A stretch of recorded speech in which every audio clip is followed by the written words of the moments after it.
Paper leak मामले में CBI जांच का श्रेय किसको देंगे? 1 पुष्कर सिंह धामी, 2 त्रिवेंद्र सिंह रावत, 3 उमेश कुमार, 4 बॉबी पवार। इन चारों में से किसको मिलना चाहिए? इसके बारे में एक लंबी स्क्रिप्ट देना हिंदी में।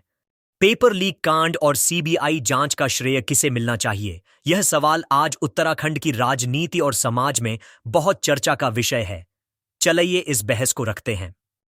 चारों नामी चेहरे पुष्कर सिंह धामी, त्रिवेंद्र सिंह रावत, उमेश कुमार और बॉबी पवार दर्शकों के सामने बैठे हैं।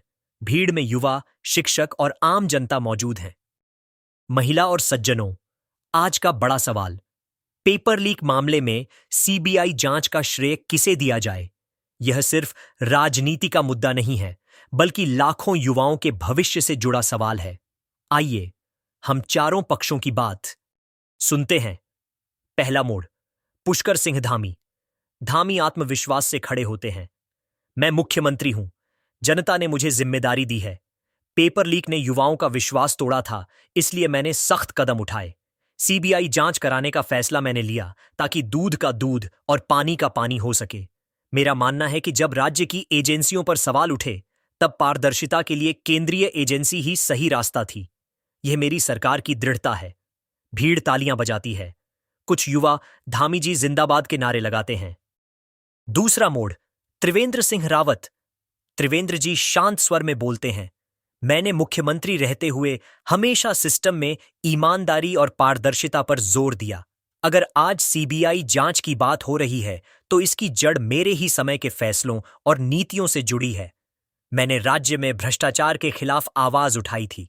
आज भले ही फैसले का श्रेय धामी जी ले रहे हों, लेकिन नींव मैंने रखी थी, इसलिए यह श्रेय मुझे भी मिलना चाहिए।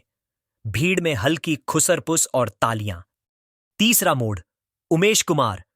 पत्रकार उमेश कुमार अपनी फाइलें और नोट्स लेकर खड़े होते हैं। आप सब जानते हैं कि मैंने इस पेपर लीक कांड की असलियत उजागर की। लगातार स्टिंग ऑपरेशन, रिपोर्ट और सबूत मैंने जनता तक पहुंचाए। अगर मीडिया और पत्रकार सवाल न उठाते, तो शायद यह मुद्दा दबा दिया जाता। सीबीआई जांच की मांग भी मैंने बार बार उठाई। सच कहूं तो बिना मीडिया की ताकत के यह लड़ाई अधूरी थी। असली श्रेय तो मुझे और मेरी टीम को मिलना चाहिए।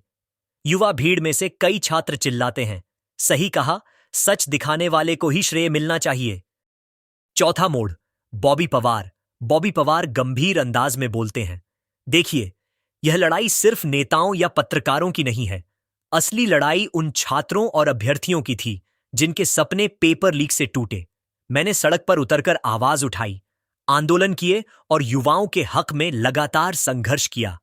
अगर हम जैसे लोग सड़कों पर न होते, तो नेताओं और सिस्टम पर दबाव ही नहीं बनता। इसलिए श्रेय सिर्फ सत्ता में बैठे लोगों का नहीं, संघर्ष करने वालों का भी होना चाहिए। भीड़ गूंज उठती है, हां बिल्कुल, संघर्ष की जीत, युवाओं की जीत। तो दोस्तों, आपने सुना, धामी जी कहते हैं कि सीबीआई जांच सरकार की पहल है। त्रिवेंद्र जी कहते हैं कि नींव उन्होंने रखी थी। उमेश कुमार कहते हैं कि असली खुलासा मीडिया ने किया। और बॉबी पवार कहते हैं कि जनता और युवाओं की आवाज से दबाव बना। असलियत यह है कि सच्चाई चारों हिस्सों में बंटी है। सरकार ने कदम उठाया, पुरानी नीतियों ने आधार दिया, पत्रकारिता ने सच सामने लाया और जनता ने लड़ाई को मजबूत किया। इसलिए यह श्रेय किसी एक का नहीं, बल्कि धामी, त्रिवेंद्र, उमेश, बॉबी और सबसे बढ़कर जनता का है।